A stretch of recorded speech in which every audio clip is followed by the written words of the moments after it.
لكم ذنوبكم ويدخلكم جنات تجري من تحتها الأنهار ومساكن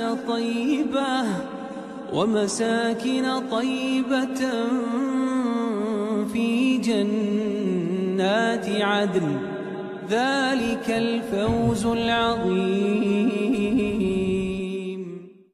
يا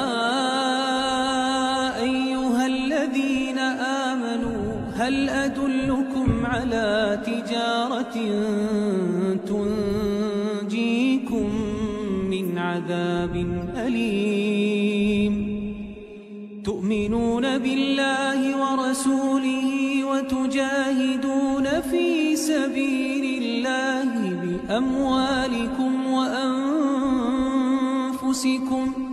ذلكم خير لكم إن كنتم تعلمون.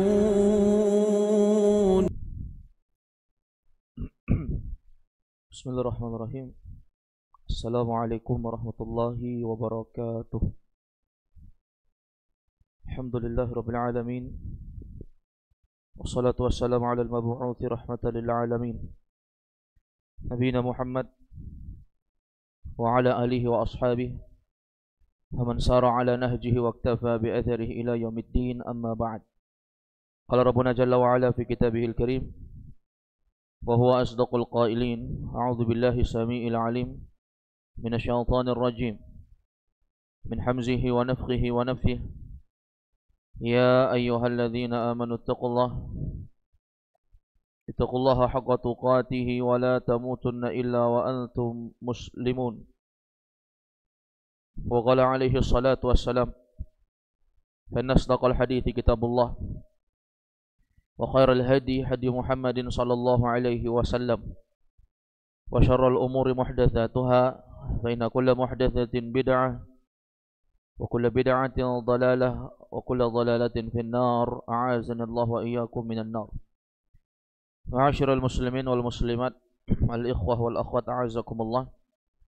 Kita lanjutkan pembahasan kita di malam ini terkait dengan pembahasan salat sunnah yang ketiga dari pembahasan babu salatit tatawwu'. Bab salat tatawwu'. Setelah kita membahas yang pertama pembahasan salat kusuf, salat gerhana. Kemudian di antara salat sunnah yang telah kita bahas yaitu salat witir. Kemudian di malam ini kita akan bahas pembahasan terkait dengan salatul istisqa. Salatul istisqa. Salatul istisqa kalau kita terjemahkan dengan bahasa kita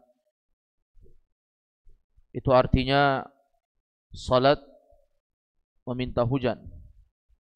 Salat permintaan agar Allah SWT menurunkan hujan. Dan salat istisqa ini tidak dilakukan kecuali tidak turunnya hujan dalam jangka waktu yang lama, sehingga menimbulkan mudarat, bahaya kepada makhluk-makhluk Allah, apakah manusia, demikian pula binatang-binatang atau tumbuhan-tumbuhan. Dan ma'asyiral muslimin wal muslimat, terkait dengan cara meminta hujan, itu ada dua kriteria yang diajarkan oleh Nabi. Yang pertama dengan melakukan salat khusus. Salat khusus seperti salat istisqa ini. Ini cara yang pertama. Cara yang kedua yaitu seorang khatib berdoa di mimbar-mimbar ketika khutbah Jumat, memohon agar Allah SWT menurunkan hujan. Dan ini dilakukan oleh Nabi SAW. Dua-duanya dilakukan oleh Nabi SAW. Rasulullah SAW berkhutbah di mimbar saat khatib Jumat, dan Rasulullah SAW diminta oleh seseorang untuk berdoa kepada Allah agar segera hujan diturunkan, karena saat itu mereka dalam keadaan kekeringan. Maka Rasulullah SAW berdoa saat beliau menjadi khatib, meminta agar Allah menurunkan hujan. Maka turunlah hujan. Nah, ini menunjukkan bahwa salatul istisqa atau cara seorang minta agar Allah menurunkan hujan, kadang dengan salat, kadang dengan seorang khatib itu berdoa kepada Allah.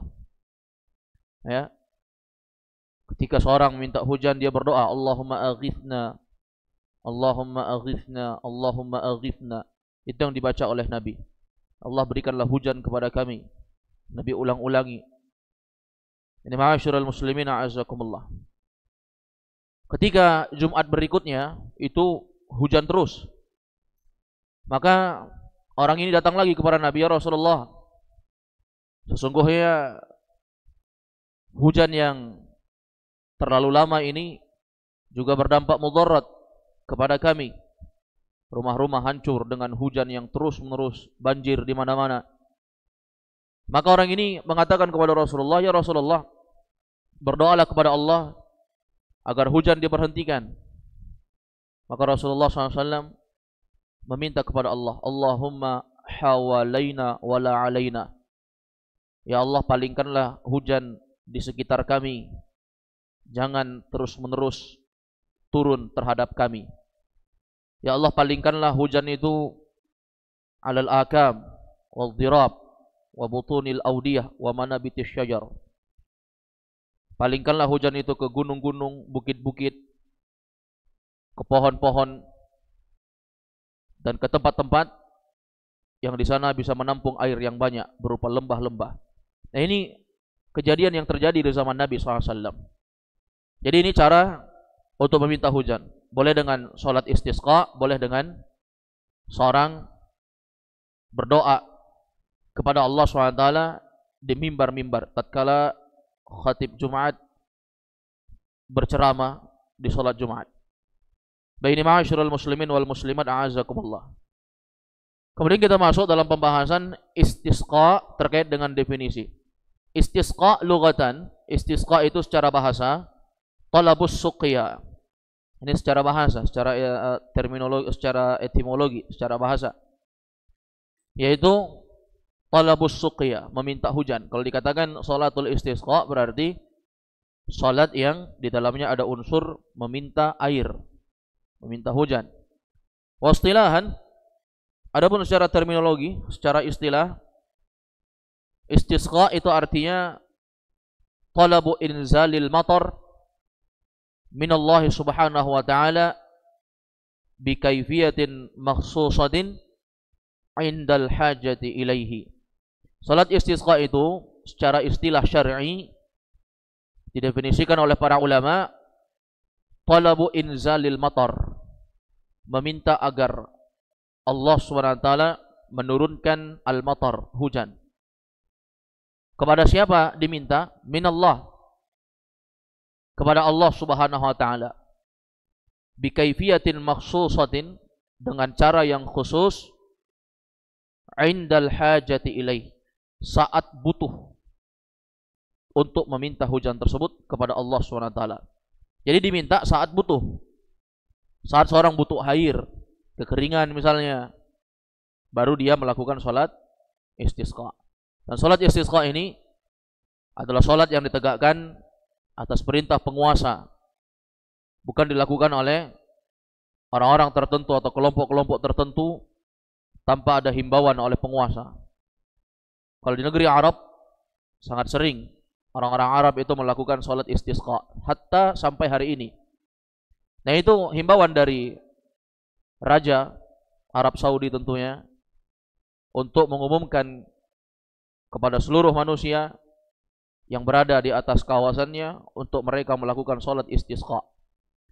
Dan salat istisqa ini adalah salat yang dilakukan di lapangan, bukan di masjid, ya, apalagi masjidnya kecil, tapi dilakukan di lapangan. Sebagaimana salat Id, sebagaimana salat hari raya dilakukan di lapangan sebagai bentuk syiar, sebagai bentuk sesuatu yang ditampakkan, dibanggakan oleh kaum muslimin. permintaan kepada Allah Subhanahu wa taala. Sebagaimana Rasulullah SAW, beliau salat istisqa di lapangan bersama para sahabat, dan Allah SWT segera menurunkan hujan. Kemudian perlu diketahui terkait dengan salat istisqa. Salat istisqa itu salat yang kaifiatnya sama dengan salatul Id. 2 rakaat, terdiri dari rakaat pertama dan rakaat kedua. Dan terkait dengan takbirnya juga sama dengan salat Id. Seorang takbiratul ihram di rakaat pertama, setelah itu dia menambah 7 takbir di rakaat pertama. Kemudian di rakaat kedua dia naik Allahu Akbar, kemudian dia menambah 5 kali takbir. Kemudian setelah seorang selesai melakukan salat istisqa, salat minta hujan sebagaimana salatul Id, salat hari raya, maka dianjurkan bagi khatib atau seorang ustadz, tokoh yang ditokohkan di situ, untuk melakukan khutbah, ceramah terkait dengan hal-hal yang berkaitan dengan istisqa. Bukan ceramahnya terkait dengan ceramah perkawinan atau ceramah tentang hal-hal yang tidak ada kaitannya dengan apa yang sedang dilakukan. Perbanyak mengingatkan manusia tentang taubat, perbanyak mengingatkan manusia tentang bahaya maksiat, perbanyak ingatkan manusia terkait dengan efek dari dosa sehingga Allah tidak menurunkan hujan. Perbanyak mengingatkan manusia tentang hal-hal yang ada kaitannya dengan istisqa, dengan salat minta hujan tersebut. Dan nanti akan ada beberapa amalan yang harus dilakukan untuk menempuh sebab agar hujan itu turun. Baik, jelas ya? Ini terkait dengan pendahuluan pembahasan seputar istisqa. Kita baca dari poin yang dibawakan oleh Syekh Abdurrahman bin Nasir As-Sa'di rahmatullah taala alaih di sini.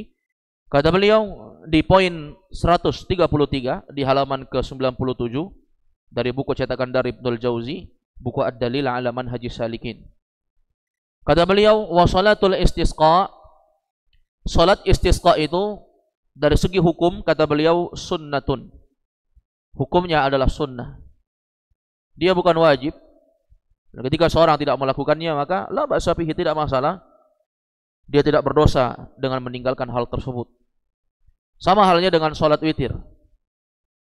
Tapi berbeda hukumnya dengan salatul tatawwu yang pertama kita bahas, yaitu salatul kusuf, salat gerhana. Yang paling kuatnya bahwa salat gerhana itu hukumnya adalah wajib menurut mayoritas di kalangan para ulama. Adapun salatul istisqa, salat minta hujan, dari segi hukumnya adalah sunnah.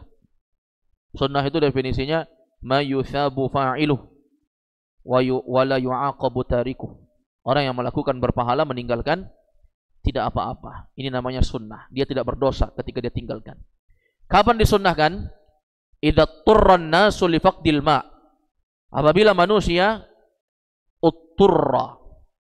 apabila manusia terdesak dalam keadaan harus melaksanakan salat. Kenapa? Li faqdil ma, karena habisnya air. Tidak adanya air. Sehingga orang-orang tidak mandi. Orang-orang tidak makan dan minum. Hewan-hewan bermatian. Tumbuhan-tumbuhan tidak tumbuh dengan sempurna. Nah, ini sesuatu yang mendesak orang-orang untuk melakukan salat istisqa. Maka saat itu disunnahkan untuk salat istisqa. Ini ma'asyiral muslimin a'azakumullah. Kemudian kata beliau di poin ke-134, wa tuf'alu ka salatil 'idi fis sahra. Dan salat istisqa itu tuf'alu, dilakukan ka salatil 'id, seperti layaknya seorang melakukan salat 'id. Salat 'id berarti salat hari raya. Apakah salat Idul Fitri atau Idul Adha, karena kaifiatnya sama. Ya, salat dulu baru seorang berceramah, berbeda dengan salat Jumat. Kalau salat Jumat ceramah dulu baru salat. Itu kaifiat yang diajarkan oleh Rasulullah SAW. Jadi salat istisqa itu, salat minta hujan itu dilakukan seperti salat Id, salat hari raya, fis sahra. Dan itu dilakukan di sahra. As-sahra itu artinya padang pasir yang luas, yang bisa menampung banyak orang. Atau bisa diartikan as-sahra itu berarti lapangan, karena kita nggak ada padang pasir di di Indonesia ini, atau ada tapi sangat sedikit, terbatas, berbeda dengan negeri Arab yang memang ya padang pasir bagaikan lautan di sana, sangat banyak sekali. Maka kita melakukan sholat istisqa di lapangan. Melakukan sholat istisqa di lapangan. Kecuali tidak ada lapangan. Atau ada lapangan tapi luasnya tidak begitu luas. Justru ada masjid yang bisa lebih menampung banyak orang. Maka saat itu kita lakukan di masjid. Tidak apa-apa insyaAllah. Karena intinya seorang melakukan sholat dan itu terbuka, bukan terikat untuk satu kelompok saja atau satu masjid saja. Maka ini ma'asyiral muslimin a'azzakumullah. Kalau kita di daerah Jekne Talasa sini misalnya, atau daerah Kabupaten Goa ini, ya, kalau memang pemerintah sudah menetapkan untuk melakukan sholat istisqa dan telah menunjuk seorang imam dan khatib, maka kita ikut bersama mereka, bukan membuat tandingan. Sudah diadakan oleh pemerintah, maka kita bikin masing-masing. Di sini bikin, di sini bikin, di sini bikin. Sebagaimana banyak kekeliruan yang terjadi di tengah-tengah kaum muslimin dalam permasalahan sholat Id. Setiap masjid berlomba-lomba mau mengadakan sholat Id di masjidnya masing-masing. Padahal pada hukum asal sholat Id itu tidak dilakukan dari kelompok-kelompok tertentu, tetapi dia dilakukan bersama seluruh kaum muslimin. Tidak mengkotak-kotakkan sholatul Id. Maka yang afdal kita cari tempat yang banyak manusia berkumpul di situ. Nah, itu lebih menunjukkan persatuan di tengah-tengah kaum muslimin. Tidak mengkotak-kotak dakwah, tidak memblok-blok dari orang-orang yang ingin melakukan ketaatan. Maka ini yang paling afdal. Baik, ini ma'asyiral muslimin a'azzakumullah. Kemudian berikutnya kita lihat bagaimana Abdullah bin Zaid Al-Mazini radhiyallahu anhu menceritakan, kharaja Rasulullah SAW ilal musalla fastasqa. Suatu ketika terjadi musim paceklik yang panjang, maka Rasulullah SAW keluar ilal musalla, ke tempat sholat. Dan ini disebutkan maksudnya lapangan ya. Musalla itu maksudnya lapangan. Karena yang disebut dengan musalla itu bukan hanya tempat yang ada teduhannya dikatakan sebagai masjid kalau kita ya. Musalla itu pada hukum asalnya segala tempat itu bisa dijadikan musalla kecuali kuburan dan kamar mandi, tempat-tempat yang tidak pantas untuk dilakukan sholat di situ. Adapun kuburan, kenapa tidak boleh dijadikan tempat sholat? Bukan karena kuburan itu ada najisnya, tetapi karena kuburan itu tempat yang bisa membuka pintu kemaksiatan yang besar, sehingga tatkala ada yang melakukan sholat di situ, maka bisa saja muncul bisikan-bisikan dari syaitan untuk mengagungkan penghuni kubur. Sehingga dalam Islam ada namanya saddud dzari'ah, menutup celah agar orang-orang tidak sholat di kuburan, kecuali sholat jenazah. Adapun sholat yang lain tidak diperbolehkan. Kalau sholat jenazah boleh. Ketika seorang tidak mendapati orang tuanya dikuburkan karena jarak antara dia dengan orang tuanya jauh, ketika dia datang orang tuanya sudah dikuburkan, maka dia boleh menyolatkan orang tuanya pas di hadapan kuburannya. Ini diamalkan oleh Nabi sallallahu alaihi wasallam dan sejumlah para sahabat. Baik, ini ma'asyiral muslimin a'azzakumullah. Adapun WC jelas. Ini tempat yang dihuni oleh para syaitan. Di dalamnya ada najis yang sangat zahir, maka kita tidak melakukan sholat di situ. Adapun yang lain, maka semuanya bisa dijadikan untuk musalla selama terbebas dari najis dan hal-hal yang tidak dibenarkan dalam syariat. Rasulullah SAW pernah bersabda, kata beliau, u'titu khamsan. Allah memberikan kepadaku 5 kelebihan. Lam yu'tahunna ahadun min qabli. Yang Allah tidak memberikan kepada selainku. Hanya aku yang dikasih 5 kelebihan. Di antara 5 kelebihan itu, kata Nabi, wa ju'ilat liyal ardu masjidan wa tahura. Allah jadikan kepadaku dan kepada umatku ini semua tempat bisa dijadikan tempat sholat dan semuanya suci, kecuali tempat-tempat yang dikecualikan oleh Nabi dalam hadis yang lain. Baik, ini ma'asyiral muslimin a'azzakumullah. Jadi Rasulullah SAW, kata Abdullah bin Zaid Al-Mazini radhiyallahu anhu, kharaja Rasulullah Rasulullah keluar ilal musalla, ke musalla fastasqa, dan beliau minta hujan. Beliau salat istisqa. Kemudian kata beliau di poin ke-135, wa yakhruju ilaiha, dan hendaknya seorang itu keluar mutakhashsyi'an mutadallilan mutadarri'an, dalam keadaan penuh kekhusyuan. Mutakhashsyi'an, keluar itu khusyuk, pikirannya udah salat istisqa, bukan yang lain. Jangan dia sempatkan lagi orang salat istisqa, momen orang berkumpul, maka di situ juga dia sempat-sempatnya memikirkan bisnis. Nah, ini banyak orang kumpul nih, mumpung panas saya jual es, laku nih. Nah, ini namanya pikirannya bercabang. Harusnya dia mengkhusyukkan, memang keluar untuk istisqa, atau kesempatan jual koran, pengalas untuk orang sholat. Nah, ini tidak ada kekhusyuan di dalamnya. Kemudian mutadallilan, dia keluar untuk sholat dalam keadaan merendah diri. Yang lagi ada perasaan, saya ini orang kaya, tidak pantas untuk bersatu dengan orang-orang miskin. Saya ini orang yang punya, tidak pantas bergabung dengan orang-orang yang tidak punya. Kemudian kata beliau mutadarri'an, seorang itu keluar dengan penuh rasa harapan. Artinya dia keluar itu betul-betul berharap, ya Allah, dengan aku keluar ini salat istisqa, kemudian ikut berdoa, maka Allah akan menurunkan hujan. Harus ada harapan yang kuat. Sebagaimana disebutkan dalam hadis Abdullah bin Abbas, Rasulullah SAW kata Abdullah bin Abbas, kharaja, beliau keluar mutabaddilan, penuh dengan semangat. Mutawadi'an, beliau keluar dengan rendah diri. Mutadarri'an, dan beliau pasrah, berharap kepada Allah Subhanahu wa taala agar Allah menurunkan hujan. Wa shalla rak'atain, disebutkan di akhir hadis Nabi SAW salat 2 rakaat, kama kana yusalli fil 'id, sebagaimana beliau salat di dalam salat Id. Artinya apa?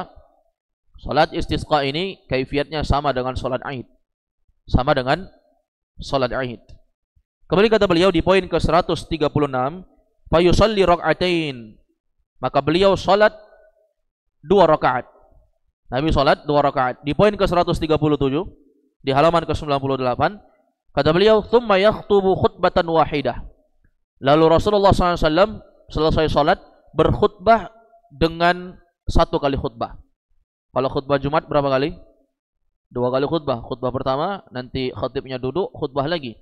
Walaupun banyak khatib kalau sudah khutbah kedua dia hanya berdoa, tapi yang benarnya dia menyampaikan beberapa nasihat sedikit, lalu dia berdoa. Nah, ini sesuatu yang tidak keliru. Dan andai kata seorang langsung berdoa juga tidak masalah. Juga tidak masalah. Intinya khutbah kedua dalam sholat Jumat itu lebih singkat dibandingkan khutbah pertama. Yang khutbah pertama yang singkat, khutbah keduanya dia hantam 30 menit. Nah, ini sebuah kekeliruan. Tsumma yakhtubu khutbatan wahida. Setelah salat, Nabi SAW khutbah dengan 1 kali khutbah. Artinya apa? Khutbahnya hanya 1 kali. Sebagaimana kalau kita lihat salat Id terkadang dilakukan dengan 2 kali khutbah, terkadang dengan 1 kali khutbah.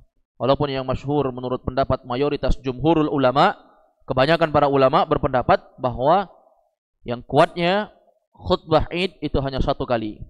Tapi ada juga yang mempermasalahkan seperti ini ya. Ada beberapa teman-teman itu yang diutus khatib Id, salat Idul Adha, berceramah, khutbah 1 kali, diprotes sama jamaahnya. Ya. Walaupun tidak sampai batal ya, atau mereka bikin khutbah ulang, enggak, dengan memanggil khatib yang baru, enggak.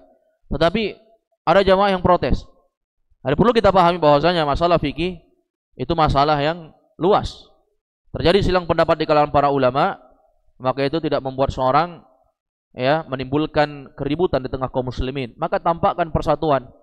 Oleh karena itu kalau memang kita adalah masjid yang menetapkan khutbah Id itu 2 kali, jangan lupa sampaikan kepada khatibnya, sehingga tatkala khatib tersebut khutbahnya 1 kali, tidak terjadi kontradiksi dengan apa yang telah kita pahami selama ini. Sampaikan kepada khatibnya, Pak Ustadz, di masjid kita ini kalau ceramah, atau di lapangan kita ini kalau ceramah khutbah Idnya 2 kali. Maka pesan, kalau memang khatibnya tidak mau, walaupun tidak mungkin tidak mau ya, karena itu masalah ranah khilafiyah yang boleh-boleh saja dia amalkan, tapi ala kulli hal harus diinformasikan supaya tidak terjadi keributan. Nah, kalau perlu nanti kalau protokol menyampaikan, sampaikan kepada seluruh kaum muslimin. Ya, biasanya sebelum ceramah mungkin ada protokol yang berbicara dulu, sampaikan bahwasanya kita khutbahnya hanya 1 kali. Ya, kalau perlu sampaikan temanya. Kalau perlu berapa waktunya, berapa menit, sampaikan sehingga si khotib ini tidak mengecewakan.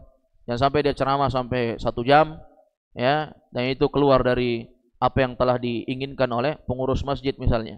Nah, ini sampaikan sehingga kita bisa mendapatkan sesuatu yang sesuai dengan apa yang menjadi kesenangan bagi kaum muslimin.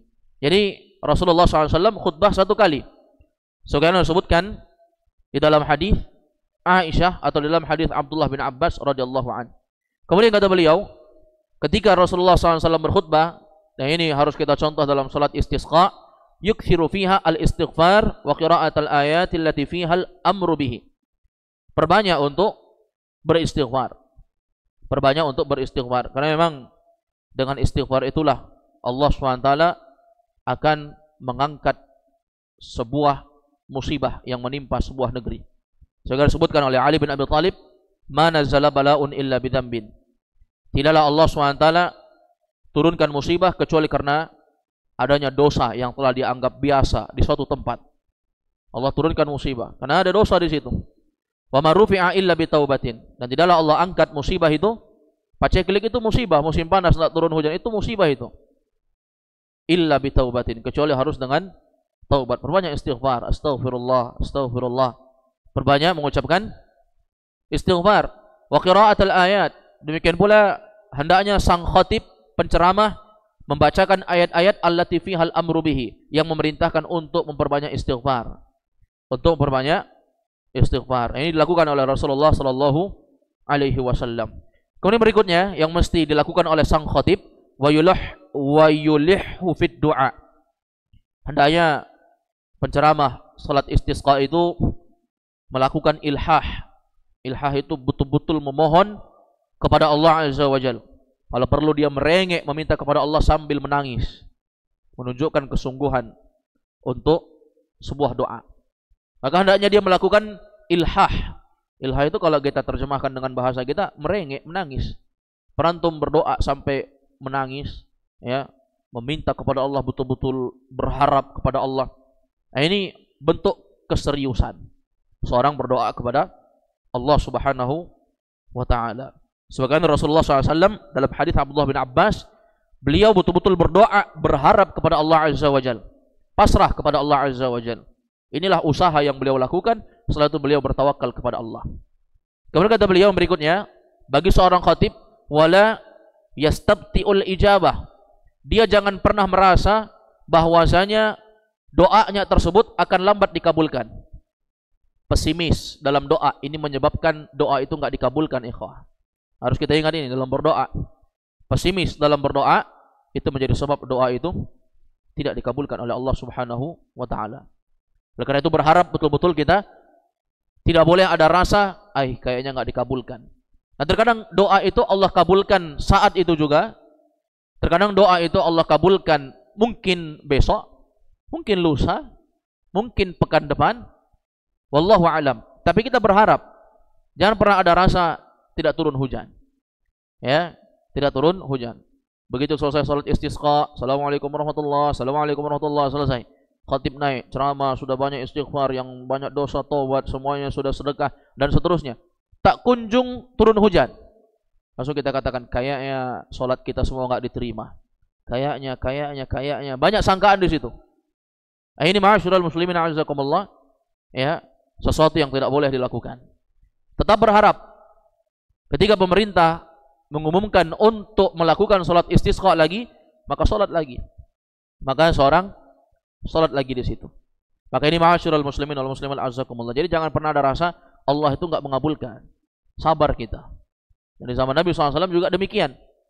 Dan jangan pernah menganggap bahwasanya ketika ada orang yang mengimami kita, berceramah dan mendoakan seluruh kaum muslimin untuk meminta hujan, kemudian tidak kunjung dikabulkan, kita suudzon dengan orang tersebut. Nah, ini kayaknya Pak Ustadz ini banyak dosa nih. Atau nih Pak Ustadz ini doanya enggak manjur. Itu sebuah ketetapan Allah Subhanahu wa taala. Bisa saja memang benar sangkaan kita, tetapi bisa saja Allah Subhanahu wa taala memang menunda. Bisa jadi bukan Pak Ustadz yang banyak dosa, tapi seluruh manusia yang ada di situ. Allah menginginkan taubat secara keseluruhan. Mungkin Pak Ustadznya sudah serius berdoa, ya, tetapi belum tentu seluruh kaum muslimin atas dasar ilmu dan ketakwaan untuk melakukan hal tersebut. Salat Id saja, salat Id itu apa dianjurkan dalam salat Id? Menegakkan syiar, menampakkan sesuatu kebahagiaan. Di dalamnya ada rasa tunduk dan patuh terhadap syariat Allah. Ada rasa menghinakan diri di hadapan Allah. Tetapi banyak orang salat Id itu tidak mendasari di atas ilmu. Ada yang cuma ikut-ikutan saja. Karena tetangganya salat Id ke lapangan, dia juga ikut ke lapangan. Karena tetangganya beli pakaian baru, dia ikut pakaian baru. Nah, ini juga mesti diperhatikan. Nah, ini ma'asyiral muslimin a'azakumullah terkait dengan salat istisqa. Demikian pula kita tidak menjadikan sebuah kejadian yang langsung Allah turunkan hujan sebagai penyandaran bahwa orang ini adalah orang yang paling bertakwa. Saya kita panggil Pak Ustadz. Pak Ustadz ini yang ditetapkan oleh penguasa untuk mengimami salat istisqa di sebuah negara misalnya.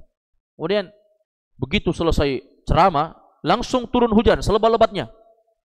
Apakah kita bisa menyandarkan bahwa orang ini adalah orang yang tidak punya dosa sama sekali, dan kalau dia berdoa langsung dikabulkan?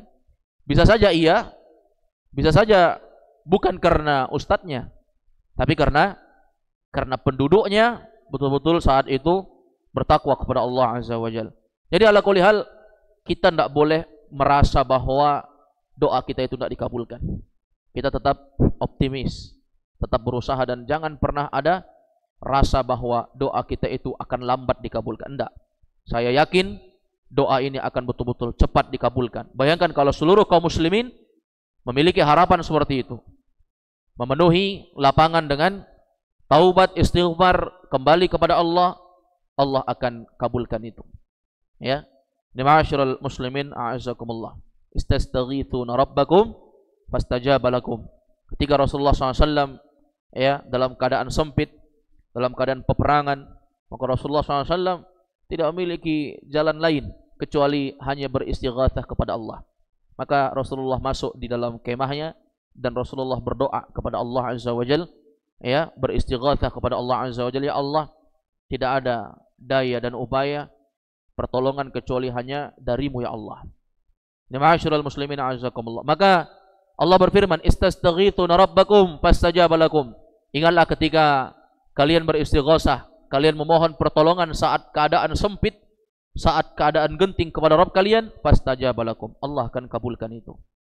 Kemudian berikutnya di poin yang ke-138 kata beliau, wa yanbaghi qabla al-khuruji ilaiha fi'lul asbabil lati tadfa'u syarra wa tunzilur rahmah.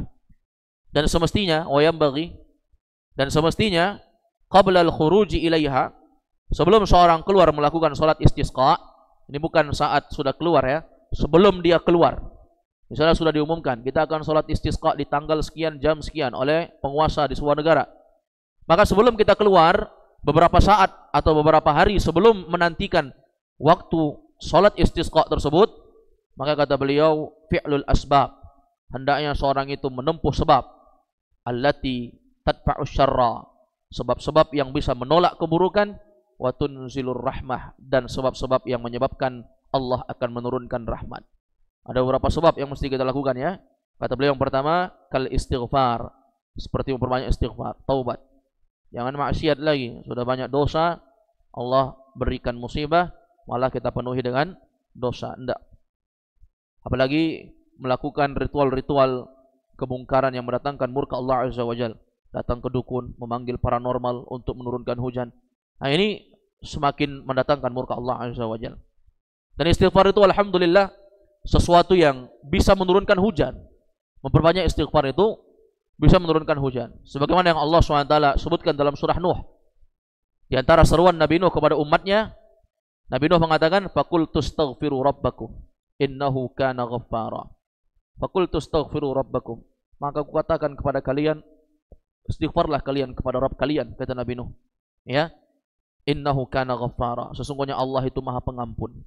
Yursilis samaa'a 'alaikum midrara. Coba lihat, dengan istighfar kata Nabi Nuh, Allah akan turunkan hujan yang sangat banyak, midrara, melimpah ruah dari atas langit. Wa yumditkum bi amwalin, dan Allah Azza wa Jalla akan yumditkum, akan memperbanyak amwal, harta-harta kalian, wa banin, anak-anak keturunan kalian. Jadi antara sebab seorang itu memperoleh keturunan, perbanyak istighfar. Mungkin Allah belum anugerahkan anak itu karena banyaknya dosa kita. Apakah dosa kita sebagai suami, atau dosa istri kita, atau itu adalah balasan terhadap dosa kita puluhan tahun yang lalu? Kita kan tidak tahu. Perbanyak istighfar. Wa yumditkum bi amwalin wa banin. Allah katakan Allah akan berikan itu, ya, harta, anak keturunan, wa yaj'al lakum jannat wa yaj'al lakum anhara. Allah akan berikan jannat, balasan berupa surga yang mengalir di bawahnya sungai-sungai. Nah, ini balasan disebabkan apa? Istighfar. Anak, Allah jamin Allah turunkan hujan, perbanyak istighfar. Ini yang pertama. Yang kedua, sebelum kita keluar salat istisqa, wat taubah, perbanyak untuk bertaubat. Merenungi, meratapi dosa-dosa dan kesalahan. Ya. Wabki ala khati'atik. Kata Nabi SAW, hendaknya kalian memperbanyak menangisi dosa-dosa kalian. Ya, jangan hanya menangisi perkara yang belum kalian capai di dunia. Kita kan terlalu banyak nangis. Tapi untuk tuntutan kita terhadap dunia yang belum dikabulkan, nangis kita. Orang sudah dapat ini, sudah dapat itu, kita tak kunjung dapat ini dan itu. Jangankan boro-boro mau dapat yang itu, yang ini saja belum dapat. Terlalu banyak tuntutan terhadap dunia. Tetapi lupa untuk menangisi dosa dan kesalahan. Yang ketiga, di antara hal yang mestinya kita lakukan sebelum keluar salat istisqa, wal khuruji minal madzalim. Keluar dari segala perbuatan-perbuatan kezaliman. Keluar kita. Kalau kita pelaku kesyirikan, taubat dengan taubatan nasuha. Pelaku zina, taubat dengan taubatan nasuha. Memakan harta-harta haram, taubat dengan taubatan nasuha. Mengkonsumsi riba, taubat dengan taubatan nasuha. Suka menzalimi orang, taubat dengan taubatan nasuha. Dan diantara keluar dari kezaliman-kezaliman, mengeluarkan zakat. Nah, ini banyak ditelantarkan oleh orang-orang. Zakat itu kewajiban kita, hak yang mesti kita tunaikan untuk orang-orang yang Allah perintahkan mereka mendapatkan. Di antara bentuk kezaliman kepada manusia itu, kita tidak keluarkan zakat kita. Punya uang, sudah sampai nisab, tapi tidak mengeluarkan zakat dari apa yang telah dimiliki. Ini juga termasuk dari bentuk-bentuk kezaliman yang membuat Allah tidak menurunkan hujan. Yang keempat, yaitu wal ihsani ilal khalqi. Ya, berbuat baik kepada makhluk. Ya, berbuat baik kepada makhluk, bersedekah. Ya, demikian pula tidak menzalimi orang, tidak menggunjing orang, menggibah orang. Mungkin Allah tidak turunkan hujan karena di mana-mana kita gibah. Jumpa sama teman-temannya gibah, ngumpul di warung kopi gibah, sampai majelis ilmu juga gibah. Sampai pulang di rumah, buka grup WhatsApp juga isinya gibah. Ada yang gibahi temannya, ada yang gibahi orang tuanya, ada yang gibahi istrinya sendiri. Alhamdulillah, sampai orang-orang tahu aib istrinya itu. Sampai orang mengerti tentang apa problematika dalam rumah tangganya itu. Setelah itu Allah takdirkan mereka bersatu lagi dan akhirnya menyesal. Sudah terlanjur saya cerita tentang kamu dengan orang-orang. Na'udzubillah, isinya ghibah. Ini namanya sesuatu yang tidak ada ihsan kepada makhluk. Kemudian kata beliau, wa ghairiha minal asbab allati ja'alaha Allahu jalibatan lirrahmah dafi'atan linniqmah wallahu a'lam. Dan hal-hal yang lain yang merupakan sebab-sebab yang dengan hal tersebut Allah menjadikan datangnya rahmat dan tertolaknya seorang hamba linniqmah, dari mara bahaya. Wallahu a'lam bishawab. Dan Allah lah yang maha tahu terhadap segala sesuatu. Baik, wallahu a'lam. Selesai dalam pembahasan salatul istisqa. Insyaallah kita lanjutkan awqatun nahyi di pertemuan berikutnya terkait dengan waktu-waktu yang terlarang untuk melakukan salat. Hadza huwa wa sallallahu wasallam ala nabiyina Muhammad wa ala alihi wa sahbihi wasallam. Pada